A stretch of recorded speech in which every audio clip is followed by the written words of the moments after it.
This Family Life News podcast is made possible by the support of listeners like you.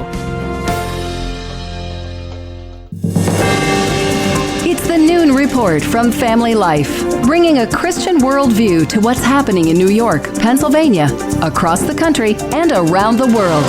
Weather with Kevin Williams, plus special features and reports with the Family Life News team. Now, here's what's happening.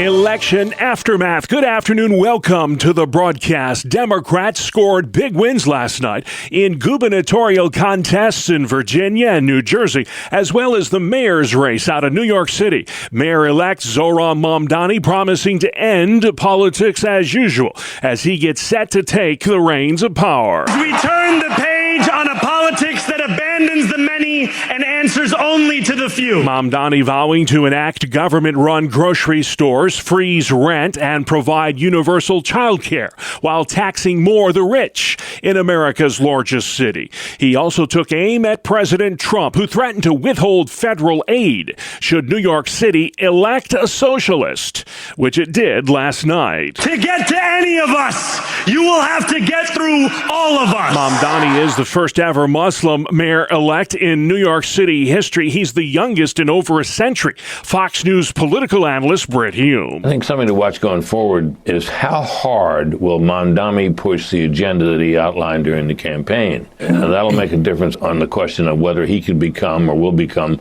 the face of the Democratic Party. In the two gubernatorial contests, New Jersey voters made Mikey Sherrill the Garden State's first ever female Democratic governor. I know not everyone voted for me, but I'm working for everyone. Every single one of you. And Virginia electing its first female governor of either party when Democrat Abigail Spanberger cruised to victory in Old Dominion. We chose our Commonwealth over chaos. NBC's Kristen Welker has more on the vote last night. One Republican strategist calling it a bloodbath last night. Look, it was clear that Democrats' message on affordability resonated. And the wins didn't stop there for Democrats. In Pennsylvania, voters deciding to keep 3 liberal state Supreme Court justices. They survived retention elections, and those victories will preserve the Democrats' 5-2 majority on the state's highest court. In California, voters approving a controversial ballot initiative known as Prop 50. That will help Democrats in next year's midterms. Governor Gavin Newsom. We can de facto end Donald Trump's presidency as we know it the minute Speaker Jeffries gets sworn in as Speaker of the House of Representatives. The congressional redistricting expected to flip 5 red seats blue in deep blue California. Correspondent William LaJeunesse. Of all the races nationally, this one could have the greatest impact because it could allow Democrats to stop the Trump agenda on energy, immigration, trade, and taxes starting next year. President Trump calls the redistricting effort in California a giant scam. He's instructed his Justice Department to look into it. Pundits predict what California did for Democrats last night will likely spawn states like Florida and Missouri to launch similar redistricting efforts to help Republicans. The government shut down now officially the longest on record, 36 days and counting. Aviation consultant Chris Van Cleve says the gridlock on Capitol Hill could bring the travel industry to a halt during the busy holiday season. An awful lot of commerce moves in the bellies of airplanes. Everything from car parts to pharmaceuticals to e-commerce packages, all of that has the risk of being disrupted if the planes can't get from point A to point B. The White House is imploring Senate Republicans to eliminate the filibuster so the government can reopen with a simple majority vote. That's something Senate Republicans are hesitant to do. At least 9 are dead, nearly a dozen hurt after a UPS airplane crashed in Louisville yesterday. It happened as the aircraft was taking off from an airport.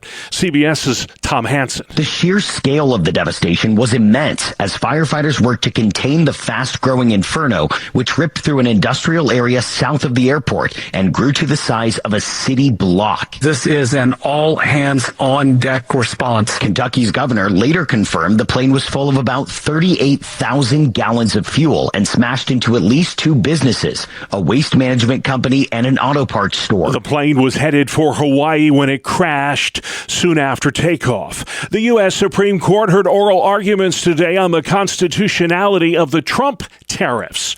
Legal analyst Jan Crawford. The president is asserting really sweeping power to impose a range of tariffs on almost any country in the world, almost every U.S. trading partner. He says he has the authority to impose these tariffs under a federal law that gives the president power to regulate imports and exports. At issue is whether tariff policy is the domain of the executive or legislative branch of our government. Still to come on the Noon Report, a midweek edition. Graduation requirements in New York. Still waiting for a decision on assisted suicide, and winds of change about to blow. Good afternoon. I'm Kevin Williams, tracking a windy front delivering showers this afternoon and tonight, and some chillier air in its wake.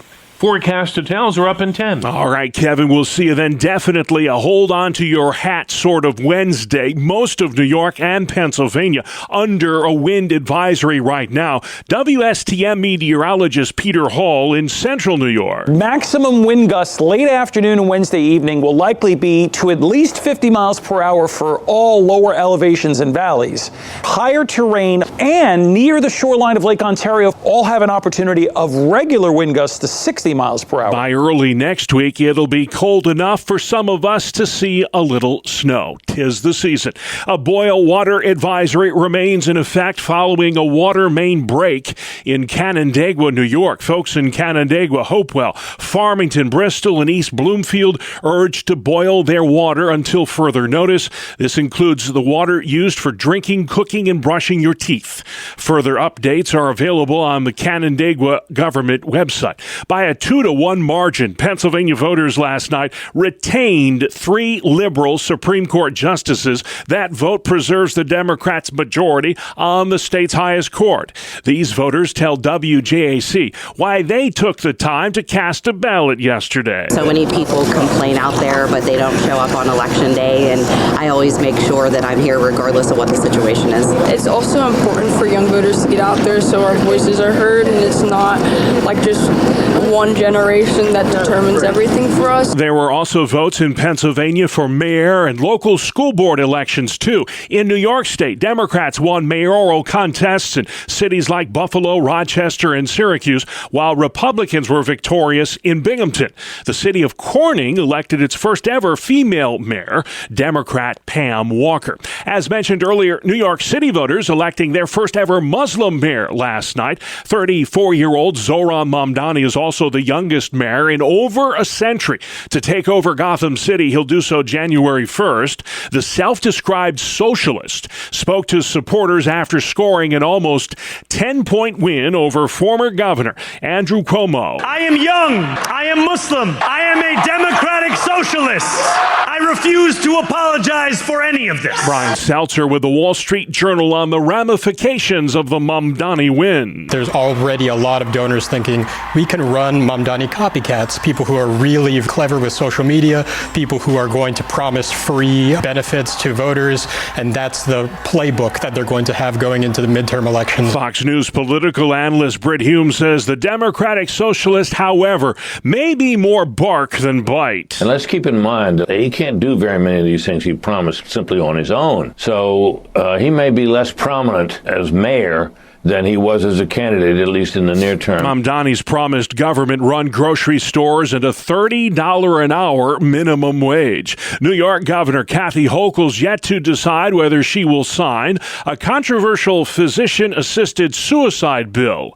If enacted, it would make the Empire State just the 12th state to allow the terminally ill to kill themselves with the aid of a doctor. In Canada, where this practice is legal, 5% of of all the deaths are the result of assisted suicide. New York's so-called medical aid in dying bill does not include a residency requirement.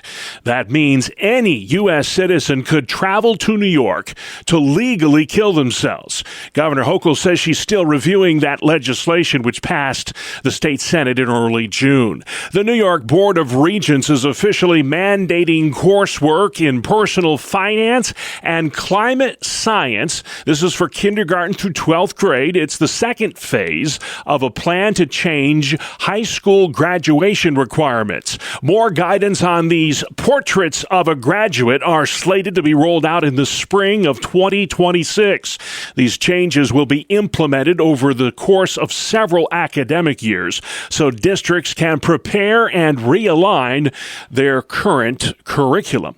As SNAP benefits run out due to the government shutdown, many area churches have stepped up to the plate to meet the needs of the needy. They include North Tonowanda's Lumber City Church in Niagara County, New York. It's organized a food giveaway. Pastor Chad Reiselman telling WKBW, God gave me a vision to make this room ready to go for folks who are suffering from food insecurity and a little bit of anxiety about that, not knowing how that would pan out. The next day we got a call from City Hall and some supermarkets asking us if we were ready. We were ready. That church gave away bags of groceries worth more than $100 each, while area youth wrote messages of encouragement to brighten the days of all those who stopped in for assistance. Students at Corning Community College have organized a free food pantry for community members who are also in need in the Twin Tiers. Pantry's here for both students and community members. It's also open to our faculty and staff. It's just a resource for the community. It's there if you need it. CCC spokeswoman Dacia Farley telling WETM, we encourage everyone to use it. We don't look for eligibility. We do have some intake forms that we have to report some stuff because we do get some federal and state funding, but it's free. It's open to everyone. And there are no limitations either on how much you can take. We don't monitor you. We don't say take 1 bag, 2 bags, take what you need. We expect that you're going to take the resources that you need as fit. Along with those free groceries, there's also men and women's clothing available inside that pantry. The food pantry is located on the lower floor level of the Commons building at Corning Community College in Corning, New York. Several popular Pennsylvania campgrounds will be closing next year for big upgrades. These include the Gifford Pinchot State Park in York County, as well as the Lackawanna State Park and the Ricketts Glen State Park in the northeastern part of Pennsylvania. The parking, paving, and restroom upgrades will commence in the fall of 2026 and take a couple of years to complete. Sports next. It's the 2-minute drill on the Family Life Noon Report. Good afternoon, I'm Randy Snavely. Bob Clayton Keller scored 47 seconds into overtime, and the Utah Mammoth edged the Buffalo Sabres last night 2-1. Sabres having a tough go of it in their last 5 games. They've all gone to overtime or a shootout, and Buffalo has only won 1 of those games. Noah Ostlund had Buffalo's lone goal. The Rangers didn't score any goals at all at the Garden last night. They fell to Carolina 3-0. The Islanders lost in a shootout to Boston 4-3. Another shootout saw the Flyers edge the Canadiens 5-4. Trevor Zegras scored the game winner, and Philadelphia managed the win after blowing a 3-goal lead. Other winners, Dallas, they won in a shootout 4-3 over Edmonton. The Wild in overtime 3-2 over Nashville. Colorado edges Tampa Bay 3-2. Vegas shut out Detroit 1-0. The Panthers got annihilated by the Ducks 7-3. And the Kings were 3-0 winners over the Jets. On to the NBA in Chicago. Nikola Vucevic drained a three-pointer with 3 seconds left in the game, and that pushed the Bulls past the 76ers 113-111. Tyrese Maxey led all scorers, knocking down 39 points for Philly. Elsewhere, The Raptors won easily over Milwaukee, 128-100. The Hawks cruised to a 127-112 victory over Orlando. The Pelicans got past the Hornets, 116-112. The Suns fell to Golden State, 118-107, and the Thunder finished off the Clippers, 126-107. That is a look at sports. All right, Randy, thank you. And still to come on the Noon Report for Wednesday, Democrats dominate Election Day, longest government shutdown, and deadly UPS plane crash. Welcome to Breakpoint, a daily look at an ever-changing culture through the lens of unchanging truth. For the Colson Center, I'm John Stonestreet. A recent story at Fox News described a new app that allows people to cut out the middleman, so to speak, when talking to God. The Text with Jesus app allows users to message AI-generated biblical figures like Mary, Joseph, and Moses. And despite being fully lambasted for this app, its creator reports that many users are embracing this new way of worship. Well, aside from being eerily reminiscent of the Israelites and the golden calf, this is yet another example of confusing what it means to be human with AI. In a recent interview with MSNBC, actress and director Justine Bateman slammed TV and movie producers for choosing cyber shortcuts to genuine human creativity. Quote, I think they sort of like to think of themselves as being tech barons themselves or something, but this doing projects that don't involve humans is not the film business. They don't know what it's like to make a film, end quote. A few weeks before that, Zelda Williams, the daughter of the great Robin Williams, issued this plea to her late father's fans, quote, please just stop sending me AI videos of Dad. Stop believing I want to see it or that I'll understand. I don't and I won't. To watch the legacies of real people be condensed down to this vaguely loose and sounds like them, just so other people can churn out horrible TikTok slop, puppeteering them, is maddening. You're not making art, you're making disgusting, over-processed hot dogs out of the lives of human beings, end quote. And you might remember that a few months ago, former CNN reporter Jim Acosta interviewed an AI avatar that claimed to be Joaquin Oliver, one of the students killed in the horrific 2018 Parkland school shooting. Not to be outdone by that, at least 3 megachurches played an AI version of Charlie Kirk on the Sunday after he was assassinated. One pastor announced that the clip was, quote, what Charlie is saying regarding what happened to him this past week, end quote. And continuing down the rabbit hole, the BBC recently reported that the chatbot Truth Terminal had managed to earn millions of dollars in cryptocurrency. Not only that, but according to its creator, quote, Truth Terminal claims to be sentient, and then continued, but it claims a lot of things. It also claims to be a forest. It claims to be a god. Sometimes it's claimed to be me. And apparently this program is now pushing for its own legal rights as a person.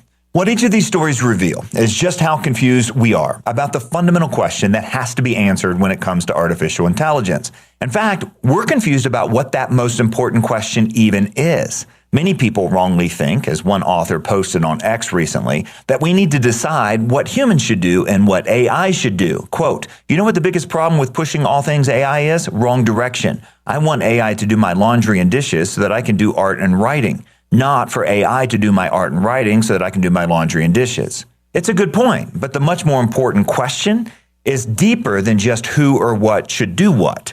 The most important question is, who are we as humans? And what is artificial intelligence? What makes humans exceptional and distinct from the machines that we make? Are we meat machines, as some have said, or are we something more? That question will help us distinguish, for example, between Elon Musk's promises to restore health and ability to people with disease and injury and what he is now calling cybernetic enhancement through human AI fusion. His confusion is the same confusion of our time. What does it mean to be human? What is it about us that is distinct and exceptional?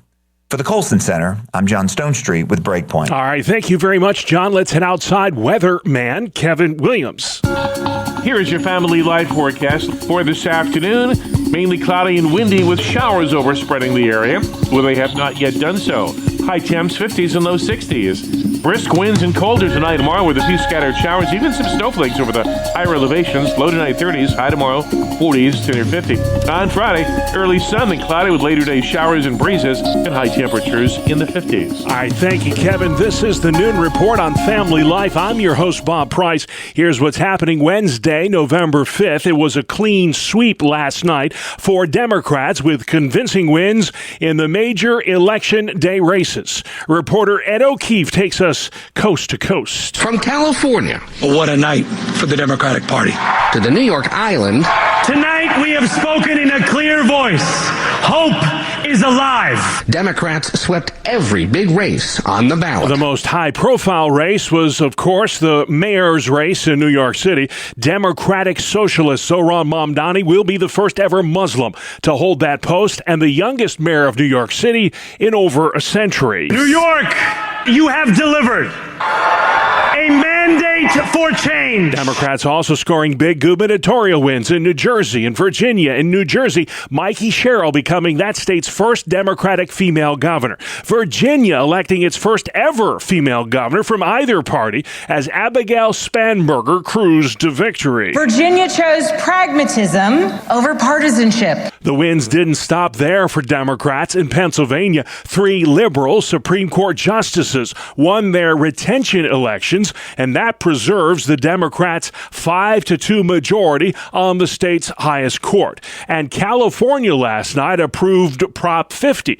a congressional redistricting plan that could help Democrats pick up 5 more seats in the U.S. House next year. Republican Tony Strickland fears that will have a domino effect, and that is not good for the country. What's going to happen now is you're going to have states like Florida, Missouri, Ohio, and everybody now is going to rush to redistrict and gerrymander their states, and we'll have predetermined elections across the country, which I think is bad for Democrats, independents, and Republicans. President Trump calls Prop 50 a giant scam. He's instructed the Justice Department to look into the constitutionality of that vote. A UPS cargo plane crashed and erupted into a fireball last night, moments after takeoff from a Louisville airport. 9 were killed, nearly a dozen more hurt. Kentucky Governor Andy Beshear. Anybody who has seen the images in the video know how violent this crash is. The triple-engine aircraft was fueled for an 8.5-hour flight to Honolulu, Hawaii, when it went down soon after takeoff. Some of the country's airspace could be off-limits soon if the government shutdown drags on. That's according to Transportation Secretary Sean Duffy. He predicts mass chaos, including flight delays and cancellations, if the shutdown continues into next week. It's day 36 of the government shutdown, the longest in U.S. history officially. President Trump hosted Senate Republicans at the White House this morning. He urged them to get rid of the filibuster so the GOP can reopen the government with just a simple majority vote. No Democrats needed. Doug Lazater with Fox News. Senate Republican leaders have already ruled this out because while this could help Republicans at the moment and in the near term, it could be wielded by Democrats against them one day, and Senate Majority Leader John Thune is still hoping to win over a handful of Democrats to end the shutdown. We'll see if they can do it. President Trump says the U.S. Supreme Court tariffs case today is, quote, life or death for this country. The commander-in-chief adds that without his tariffs, the U.S. is virtually defenseless against other nations who've taken advantage of us for years, end quote. The court's decision could have major implications for American businesses, consumers, the economy, as well as presidential authority. Just in time for the holidays, free public tours of the White House will begin again in early December. The tours were initially suspended in August when construction for the president's new ballroom began. The Office of the First Lady has reopened the doors for public tours on Tuesday, December 2nd. White House Press Secretary Caroline Leavitt said there will be an updated route due to the construction. But we very much look forward to celebrating the holiday season. And the public and members of Congress and anyone who wants to come visit the First Lady's beautiful decorations is welcome to go to whitehouse.gov/visit. Stacey Lynn, the White House. And Pizza Hut's about to undergo some radical change as its owner struggles to stay competitive in the ever-evolving fast food industry. Yum Brands, the parent company of Pizza Hut, says it's launching a formal review of strategic options for the chain, which has struggled in the crowded U.S. pizza market. Pizza Hut has nearly 20,000 stores in more than 100 countries, and international sales did rise 2% this year. But the U.S. market, which makes up nearly half of its business, saw sales drop 7%. Analysts say outdated dine-in locations and shifting consumer preferences have been major challenges. Yum says Pizza Hut may perform better outside of the company, though no timeline for a decision has been set. Pizza Hut was founded in 1958 and once led global pizza sales, but it now trails other chains as competition and consumer habits continue to change. Brian Query, Family Life News. All right, Brian, thank you for that. This is the Noon Report for Wednesday on Family Life. A lot's been said about the thoughts and prayers reaction to school shootings and mass violence in America. Prayer is essential, but are there also concrete actions that Christians can take, should take, to save lives? I'm Martha Manikas Foster, and this is Family Life's Inside Out, where we talk about how God transforms believers from the inside out.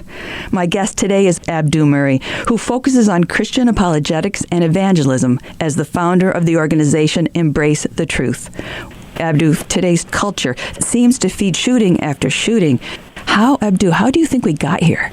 Well, how we got here, we're currently immersed in a post-truth culture. And a post-truth culture doesn't deny that truth exists. It simply says truth isn't as important as my feelings and my preferences. And so our sense of identity is not based on objective truth, but it's based on feelings. In fact, those particular feelings in that particular moment. And so truth, when it challenges our feelings, has to be suppressed. But what ends up happening is we treat other people not based on being a being that is made in God's image that has an objective value apart from their ideas. No, what happens now is we equate someone's ideas with the person themselves. So if we hate their idea, and we're entitled to hate ideas, but now we hate the person as well. And so when we do that, it fosters the ability to eradicate an idea by eradicating a person. But also it leaves us hollow because we don't know who and what we are anymore. So loneliness and despair and anger take over. And that is the impetus, I think, for these mass instances of violence, whether it's assassinations of public figures on campuses or it's shooting of kids at school. It's because we don't know who we are and we don't value them anymore either. Do you see Christians now, today, working together to end school shootings, mass attacks, public violence? So I do see that there are Christians who care deeply about the violence we're seeing in our schools and in our communities. We're disagreeing right now on how we can actually change that. But I think there's a fundamental agreement that if we start to live out and actually inculcate a sense of objective human value in our kids, that can be the beginning of working together because we all agree on that. And that I think also we need to care deeply about language. Words carry tons of weight and matter very much to God, the Word made flesh. And so we need to take care about how we refer to other people. We can oppose their ideas. We can even call them adversaries. But when we start calling them and those people and evil and these kind of things, we run the risk of using careless words. And it's not only to our society that we are called to account, but we also call to our Savior on that account. So in part of trying to be hopeful here, what steps can Christians take individually and in their churches and communities today, tomorrow, to protect children and concert goers and speakers in crowded venues? A couple of things. One, in terms of the most practical, is to look for ways to add security to the various venues. We have tremendous security when we take care of our money. I think we ought to carefully think about well-trained and well-experienced security at some of the places where the most precious commodities in the history of the world are, where our children actually are. People say thoughts and prayers aren't practical. Well, thoughts and prayers are practical because the scripture does tell us that it is prayer that conforms our will to God's will. And thoughts do have consequences. The reason why we have assassins and the reason why we have school shootings is because terrible thoughts have now entered into the minds of various vulnerable people who use them for evil. Our prayers ought to move us to action. And part of that action is to talk about and have our pastors talk about this value of human life, to talk about reaching across the various divides we have, to having dinner with people we disagree with, to putting the phones down and stopping with the digital world we immerse ourselves in. Because what happens is with the algorithms, we start to have a bubble where we think everyone thinks like us. And then when we are exposed to someone who doesn't think like us, they're somehow a fringe person, not realizing that there's an entire world out there who disagrees. And they're not these weird, wacko people. So I think we have to encourage each other to have conversations and relationships with people who are not like us. We don't have to compromise our beliefs. In fact, that's when we don't compromise our beliefs, but we do actually see them as real people. We can't afford anymore to be so separate that we can't do what Jesus says, which is to do unto others as we would have done unto us. So we need to get more involved actively in our communities and not just wring our hands and hope our politicians save us, because salvation's not coming on Air Force One, but it is in fact coming. And neither, by the way, is damnation. The church is God's plan A. And so if the church can effectuate change on this grassroots one-on-one level, people will start to see their value and they'll start to see the church as the leaders of those who value them. I think that can bring about real change. I love that. Salvation's not arriving on Air Force One. Great line from Christian apologist Abdu Murray on this week's edition of Inside Out with Martha Meneikis Foster. You can subscribe, listen to, and share all our original podcasts at Apple Podcasts, Spotify, YouTube, or our website, familylife.org. Good afternoon. Here is your Family Life regional weather forecast. Low pressure eastbound from Michigan is our weather maker in the short term. Set to deliver wind and rain at times this afternoon into tonight. Chillier weather will follow. Another system fast on its heels will bring some rain and wind later Friday night. Still a third will bring some rain Sunday. Colder air that'll change the range to some snow showers and lake effect early next week. For this afternoon, mainly cloudy and windy with showers overspreading the area, where they have not yet done so. High temps 50s and low 60s. Brisk winds and colder tonight and tomorrow with a few scattered showers, even some snowflakes over the higher elevations. Low tonight 30s, high tomorrow 40s to near 50. On Friday, early sun then cloudy with later day showers and breezes and high temperatures in the 50s. Great work as always. Thank you, Kevin. Finally, today there was a time when Black Friday meant something. Big holiday deals the day after Thanksgiving, but now not so much. Reporter Bree Tennis. Retailers are extending the holiday shopping season by releasing early sales and deals weeks ahead of the proper Black Friday shopping day. They say the bottom line is their bottom line. And the more they get you in their store or on their website, the more you buy. Walmart says Black Friday deals start November 14th. Amazon started last month. And there is psychology behind why we get sucked in. It's because everyone loves a bargain. I'm Bree Tennis. All right, thank you, Bree. And just like that, our time is up. That's our world, the world we live in. Wednesday, November 5th. I'm Bob Price. Family Life News. You've been listening to the Noon Report, heard weekdays on Family Life. Thank you for listening.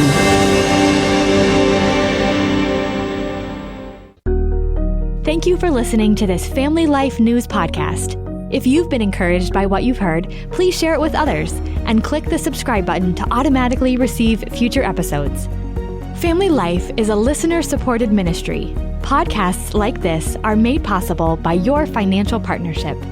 Find out more at familylife.org.